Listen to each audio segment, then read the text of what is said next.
केलेले कॉम्पिटिशन कशी वाटते? एक चांगलं वाटतं, म्हणजे कसं की आपण काय करू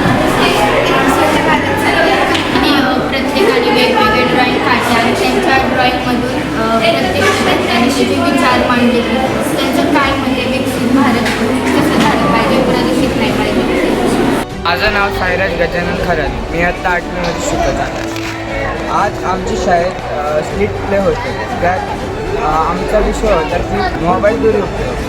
आम्हाला आदित्य दादांनी प्रोत्साहन दिलं की आपल्याला असं पटनाट्य करायचं आहे. त्यात आम्ही आधी शिकलो, मग थोडी प्रॅक्टिस केली. आम्हाला असं आनंद झाला की आमच्या जीवनातील पहिलं स्टेट प्ले होतं आणि आम्हाला त्या स्टेट प्लेमधून हे शिकायला भेटलं की मोबाईलचा चांगला परिणाम करावा. काही इंस्टाग्राम, फेसबुक हे बघत बसू नये आणि वेळेपुरताच मोबाईल वापरावा. आज आपले आईवडील एवढे कष्ट करतात की तर आपण त्यांच्या कष्टाचं काही बनवलं पाहिजे.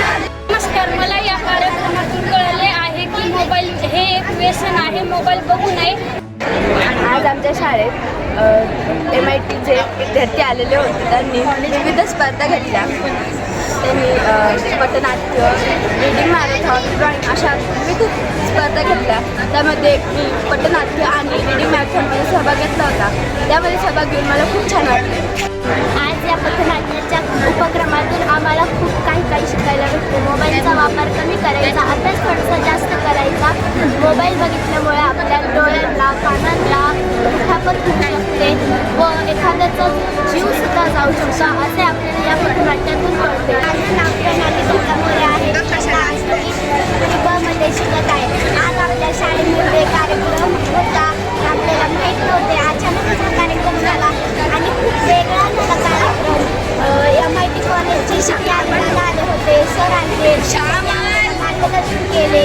आज पटनाट्य व ड्रॉइंग स्पर्धा खूप झाले, खूप छान केलं आणि आम्हाला सांगितलं की मोबाईलचा वापर करायचा नाही. आम्हाला आदित्य दादांनी सगळं एक्सप्लेन केलं. माझं नाव समृद्धी पुंजाजी कावरे. आज आमच्या शाळेत MIT कॉलेजचे विद्यार्थी आले होते आणि त्यांनी रीडिंग कॉम्पिटिशन, ड्रॉइंग आणि सोबत स्ट्रीट प्ले घेतला. तर मी स्ट्रीट प्लेमध्ये होते, तर सानिका दिदीने आमचे मार्गदर्शन केलेले आणि सोबत त्यातून आम्हाला हे कळले की मोबाईलचे जेवढे उपयोग असतात तेवढे दुष्परिणामसुद्धा असतात. आपण मोबाईलचा जास्त वापर नाही केला पाहिजे. खूप चांगलं वाटलं. नागे दादाने आम्हाला चांगलं ट्रेन केलं. तू स्ट्रीट प्ले करून काय काय शिकला आज? की मोबाईल बघलेलं चांगलं नसतं. त्याच्यावर आपल्याला चांगलं पण भेटतं आणि वाईट पण भेटतं. हे आपल्या घेण्यावर असतं, चांगलं घ्यायचं का वाईट घ्यायचं.